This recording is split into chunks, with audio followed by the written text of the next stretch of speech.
Le 53e camp d'hiver a connu une fin réussie avec la 4e session de cette semaine. Les fidèles de diverses églises à travers le pays se sont réunis au centre de retraite Kim Chon et au centre de Gagnam, invitant leurs familles, amis et connaissances qui n'avaient pas encore entendu l'évangile, espérant qu'ils trouveraient un changement au cours de ce camp. Le camp de 3 nuits et 4 jours a été rempli de programmes riches, notamment des sermons matinaux, des temps de discussion en groupe l'après-midi, des académies et des cultes du soir. En particulier, des programmes visant à soutenir l'évangélisation des fidèles tels que des discussions de lecture ont été mis en avant. Le pasteur Young Jung Park de l'église d'Incheon a partagé la parole en tant que principal orateur du camp de Gangnam, tandis que le pasteur Okso Park, fondateur de l'église de Bonne Nouvelle, a été le principal orateur du camp de Kim Chon. En particulier, le pasteur Okso Park a partagé l'évangile en racontant le cœur de Dieu qui nous a justifiés gratuitement à chaque heure à travers la Bible.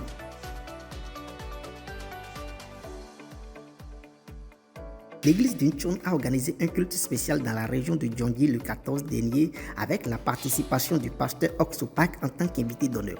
Avant le prêche, la chorale Gracias a élevé la gloire de Dieu avec une variété de chants. Ce jour-là, le pasteur Okso Park a prêché en déclarant « Lorsque nos cœurs sont unis à celui de Jésus, le pouvoir de Jésus peut s'exprimer et agir en nous. » Les fidèles de la région de Gyeonggi ont partagé leurs impressions exprimant leur anticipation pour la grâce étonnante que Dieu déploiera au cours de la nouvelle année à travers le message du Nouvel An.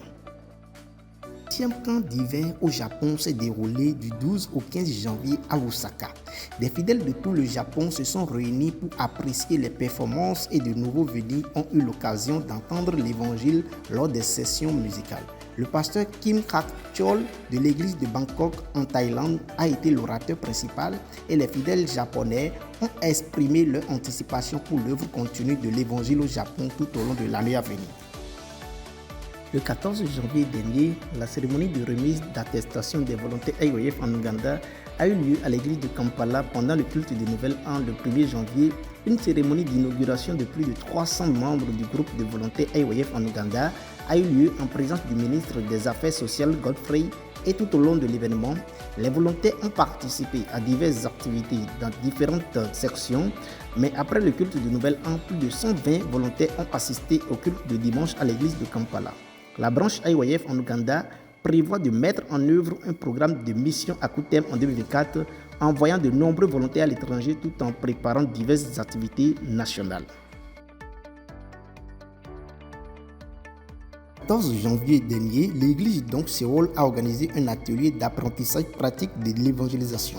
Les fidèles ont discuté des problèmes rencontrés lors de l'évangélisation, partageant des opinions sur la manière de diffuser l'évangile joyeusement. Ils ont abordé des sujets tels que l'écoute active lors des échanges, le maintien des relations par le biais d'études de lecture et la participation à des concours d'évangélisation.